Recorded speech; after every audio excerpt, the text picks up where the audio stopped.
j'ai vu 2 très très belles craques sur les sertissages sur le sertissage du Patara. Ça là, ça c'est vraiment pas beau.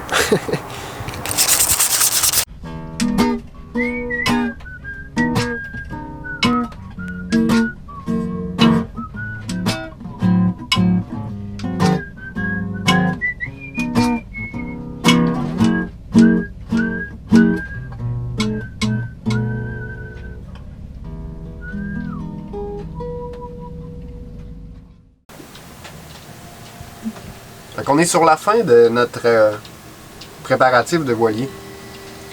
Puis on est un peu fou, hein, parce que ça fait 3 mois et demi quasiment qu'on prépare le voilier. Puis je me mets en perspective, puis je me dis, il doit y avoir beaucoup de gens derrière l'écran qui doivent se dire...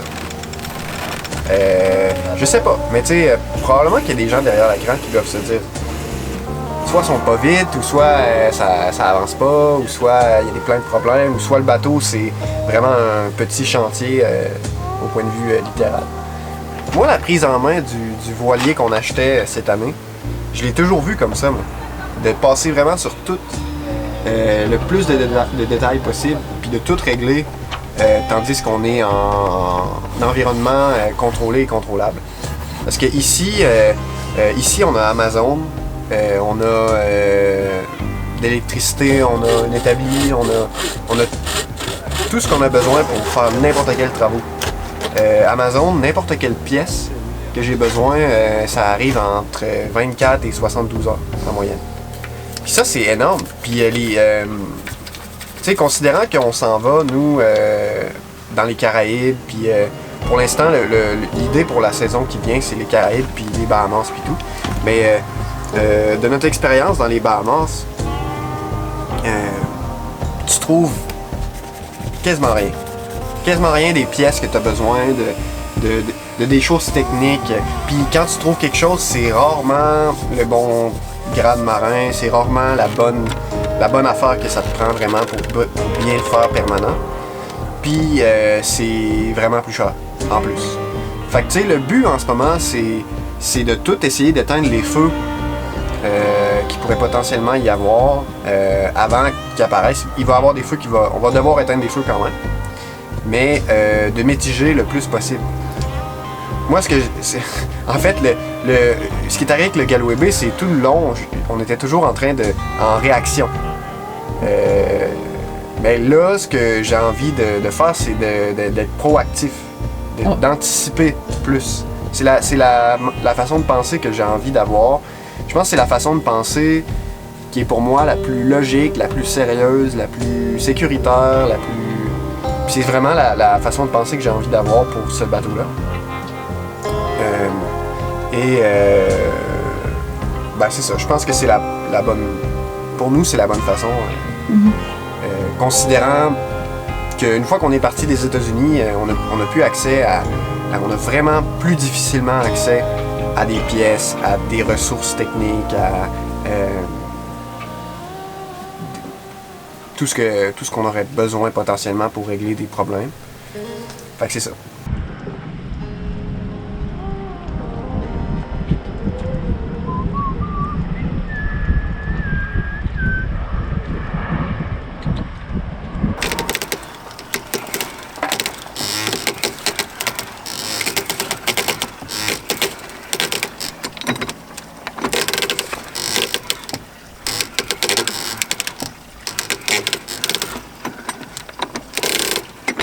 Dans le fond, le but ultime quand que je monte Eloi dans le mât, c'est que moi, ce que je m'occupe, en fait, je m'occupe de 2 drisses. Puis pourquoi on utilise 2 drisses, c'est juste pour la sécurité. Tout d'un coup, qu'il y en a une qui lâche, ben au moins, il y en a une deuxième qui retient. Puis quand tu montes dans le mât, tu sais, c'est le genre de choses que tu dis, tu sais, un accident, c'est bête, là, fait que on est aussi bien de prendre les mesures qu'il faut. Puis c'est plus long, monter dans le mât à cause de ça, mais au moins, ben tout se fait le plus sécuritairement possible. On veut voyager longtemps, fait qu'on va faire les choses sécuritairement. Il y a une des drisses, donc la drisse bleue dans ce cas-ci, c'est celle avec laquelle je monte Eloi, puis c'est aussi avec elle que j'utilise le winch pour que ce soit un petit peu moins lourd. Puis sinon, ben avec la rouge, ce que je fais, c'est que je prends le mou, à chaque fois que je trouve que je suis rendue à prendre du mou. Fait que je fais juste juger à peu près là, à l'œil. C'est plus long, mais au moins c'est sécure. Je pense que n'importe qui devrait monter dans le mât comme ça. En ce moment, ce que Éloi est en train de faire, c'est qu'il est en train de sabler le bout des baobabs. Puis le but, en fait, c'est de voir s'il y a des fissures qu'on peut pas voir à l'œil nu. On cherche des cracks. Ah ouais, Spider-Man!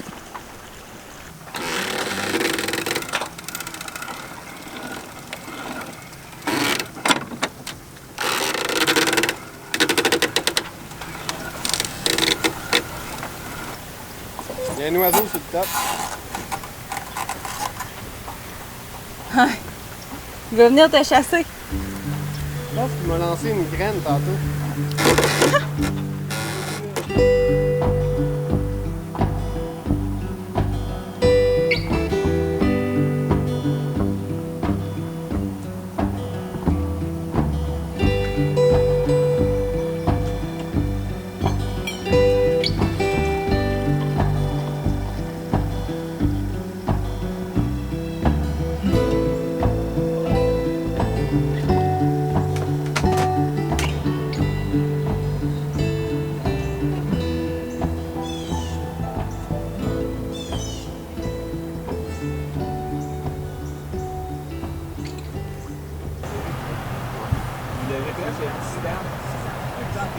En ce moment, le ciel il est rempli de cendres.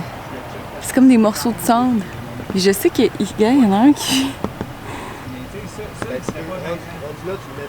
Des trucs comme ça, partout dans le ciel.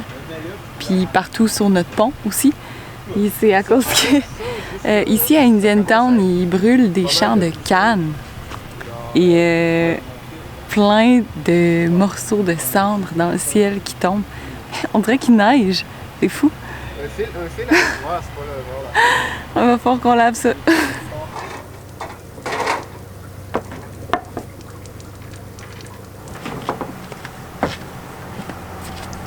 Là, la question c'est, on veut-tu utiliser celle-là? Celle-là, il y a quel âge?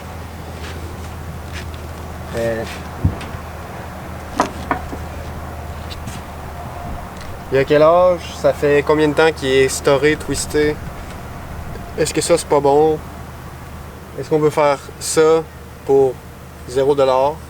Ou on fait quelque chose qui coûte peut-être pas si cher que ça, mais qui est neuf, puis qui va être plus long terme? C'est la question.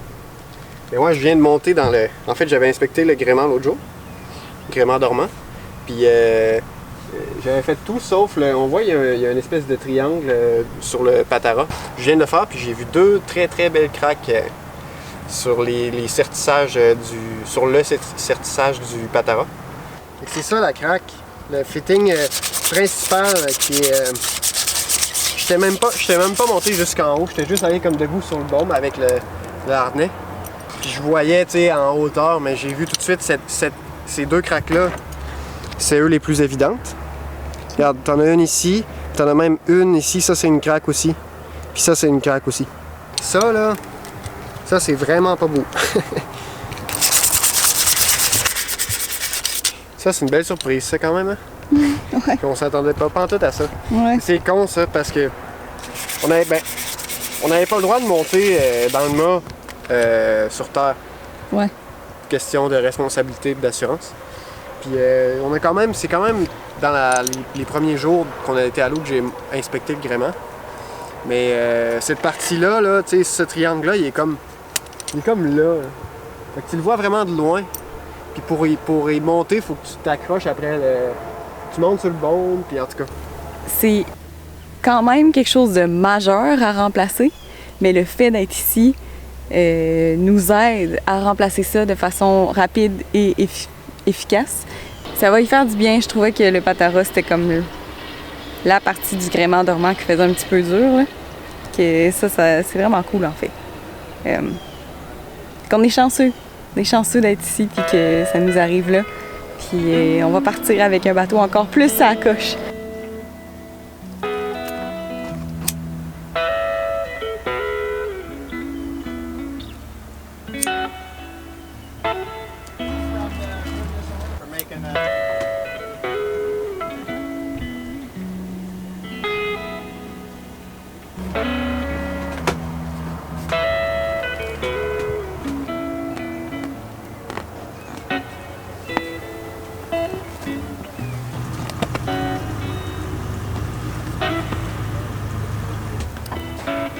Fait que le projet en ce moment, c'est de coudre des espèces de d'anses comme ça. Et ça, c'est un matériel qui est fort, qui est résistant au UV. Puis c'est quelque chose qu'on a un gros rouleau à bord de ça. C'est vraiment pratique pour faire plusieurs choses. Et aujourd'hui, je m'en sers pour faire des ganses sur le Dodger puis sur le Bimini qui vont servir à attacher nos panneaux solaires flexibles. Ce que je fais, c'est que je fais des coutures à la mitaine. Malheureusement, je peux pas utiliser ma machine à coudre en ce moment parce qu'elle me donne des chocs électriques. Je sais pas pourquoi. Donc, je vais à mitaine et il y a une belle technique de couture que j'utilise, là, que je trouve le fun. Puis c'est comme des espèces de petits X. Puis honnêtement, c'est extrêmement solide. Je pense que ça pourrait durer une éternité. Et en plus, j'ai du fil résistant au UV aussi, fait que ça c'est très bon, là. Ça devrait durer longtemps.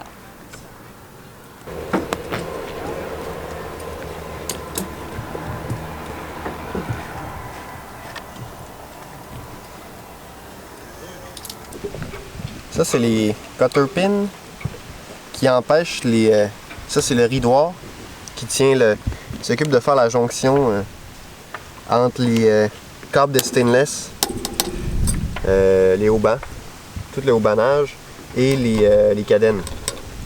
Et le ridoir sert à ajuster la tension au besoin. Donc ça tourne, puis ça c'est fileté, les deux rods sont filetés, puis tu tournes ça, puis tu tensionnes comme tu veux. Et une fois que c'est tensionné, il faut mettre des cutter pins, comme ça. Et l'idée c'est d'empêcher que ça se dévisse tout seul. Et c'est que ça peut arriver si jamais, par exemple, j'ai déjà vu sur internet, tu sais, le haubans, il fait juste bouger un peu s'il vente vraiment fort. Puis ce ballottement-là fait que le ridoir il se dévisse. Puis ça peut être pas terrible. Pas le fun. Si ça se dévisse. Et l'idée des cutter pins, c'est de mettre la plus grosse possible qui rentre dans le trou. Et il y a toute une science là, à travers ça, là, honnêtement, je suis pas le scientifique. J'ai lu un peu là, avant de, de m'installer à ça, parce que c'est pas... Mais il y a toute une science là, bien précise là, de comment installer les cutter pins, puis il faut mettre du tape après. Là. Mais en gros, ce que moi j'ai retenu, c'est... il y a un bout plus long puis un bout plus court. Le bout plus long, il doit être en bas. Et la cutter pin, là, elle a de la force latérale, mais il faut pas qu'elle soit positionnée comme ça. Parce que ça va pas aussi bien empêcher que ça se dévisse si elle est comme ça que si elle est comme ça. Bon. Fait que là, le bout le plus lourd, faut qu'il soit par en bas, parce que la gravité va garder ton alignement de la cutter pin. Faut que les pointes de la pin, ça c'est abrasif là. Fait qu'après on va mettre du tape fait pour le rigging. Pour protéger, on a un excellent exemple ici. Ça ici, là, ben ça va manger une corde. Là. Puis c'est préférable de mettre ces bouts-là vers l'intérieur à cause des écoutes. Ça ici, c'est notre écoute de genois. Tiens, fait que là, quand je vais mettre le tape, ça va venir comme ça. Là. Fait que ça va protéger mes cordages. Ça, c'est des pièces qu'il faut vraiment régulièrement vérifier. Ce que je trouve vraiment spécial, c'est que il n'y en avait aucune cutter pin. À part sur les clevis pins, là, les clevis pins en anglais, là, qui passent dans les cadennes. Mais sur les ridoirs, il n'y avait aucune cutter pin. Nulle part. Bon.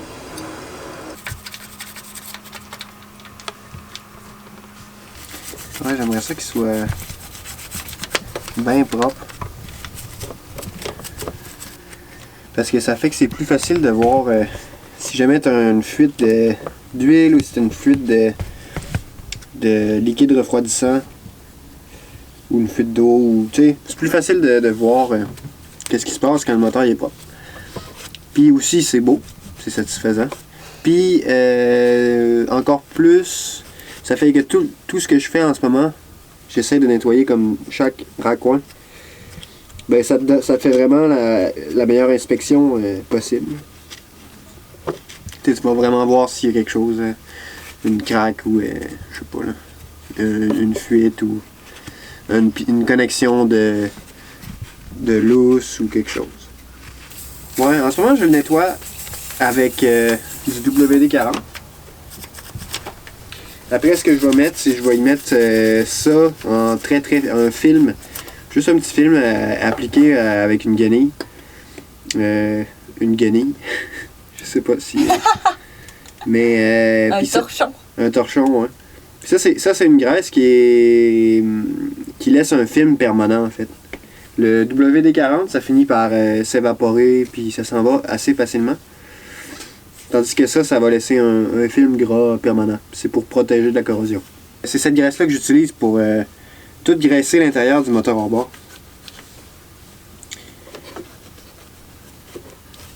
Si jamais c'est un ami qui m'avait dit à un moment donné, son moteur hors-bord avait tombé à l'eau. Puis il m'a dit, grâce à ça, mon moteur hors-bord, il n'avait pas souffert.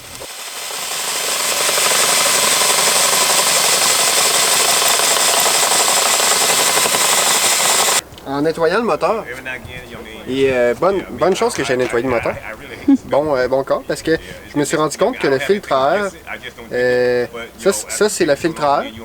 Cette partie-là vient s'accoter sur le moteur, en principe de façon absolument plate. J'avais un gap ici d'à peu près quasiment 5 mm. Parce que en fait la partie en plastique, elle est plus droite, elle a comme une courbe.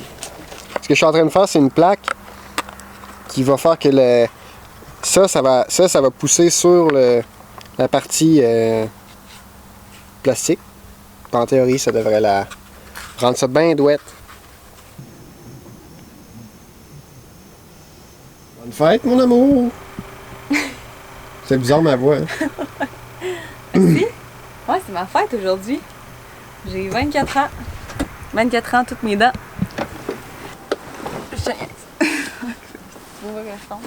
Mais ouais, aujourd'hui c'est cool parce que, pas juste parce que c'est ma fête, mais on s'est fait offrir un livre par un de nos amis qui est encore dans le chantier là-bas pour aller à Stuart. Puis Stuart, c'est comme la ville la plus proche d'ici, puis là-bas il y a plein de magasins, autant pour le rigging, des pièces de bateau, tu peux trouver à peu près n'importe quoi là-bas. Puis on est allé dans une shop de voile puis de rigging. Puis on a réussi à avoir un nouveau Patara. C'est hot, hein? Fait que ça veut dire que la semaine prochaine, ben cette semaine, dans les prochains jours, on va pouvoir installer ça. Ça va sur le top du mât de même. Ça se prend. Pink! Puis c'est tout neuf. C'est la première fois qu'on achète du rigging neuf de toute notre vie. Que le Patara, on n'aura plus besoin d'y penser, ça va tout être beau. J'ai hâte d'installer le Patara, le nouveau Patara. Ça va être shiny, là. Tout flambant neuf. Tabarnouche. On n'y est pas avec la POC, nous autres. Tellement, là. C'est vrai qu'il est propre. Vraiment beau. C'est ton cadeau de fête. Ouais. Je te l'ai pas dit, mais c'était ton cadeau de fête. Ouais. Bon matin, les gars! Hey, Yama! Cheers! Éloigné.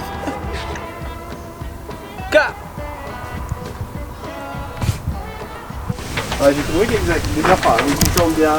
Je savais pas qu'on était filmé, mais on va jaser d'autres choses d'abord. Ouais. Vous parlez de ce que vous trouvez dans votre tank septique? Ben ouais. Plein de belles anecdotes. Les alligators. Oh oui, oh oui. C'est son spot. Il est tout le temps là. Yeah, man. Mon pote. Dans le fond, la joke, c'est que ça fait je sais pas combien de fois qu'ils se font demander si les deux, c'est des frères. C'était genre Mais aujourd'hui, ils sont habillés de la même façon, puis c'est juste vraiment, vraiment drôle. Si on pouvait en stainless bien commun, ça s'appelle un Ah, puis j'ai passé la journée à rire de ça. Bon, lentement mais sûrement, on va finir par partir à l'aventure. On commence vraiment à avoir hâte de vous montrer là, des images de beaux paysages, tout ça. Ça nous manque, ça fait tellement longtemps, mais ça s'en vient. Sur ce, merci d'avoir écouté la vidéo. Puis si vous avez aimé ça, n'hésitez pas à mettre un j'aime puis à vous abonner à notre chaîne pour ne pas manquer la prochaine aventure. Je tiens aussi à faire un gros merci à tous nos contributeurs Patreon qui nous encouragent à toutes les semaines. Un dernier petit remerciement aussi pour tous nos nouveaux contributeurs. Jean-Luc Alexandre, Genovardo Richard, Éric et Frédéric, Lynn Gagnon, Christelle, Mathieu Genoux, Karina Mitressé, Swapnesh Arboultou, Florentin Lemoal, Pascal Henry, Monsieur Spino Québec, Jean-Étienne Beaune, Mario, Thierry Lambert, Richard Chaillé, Zachary et Nicolas Serre. Bienvenue parmi nous. À bientôt tout le monde.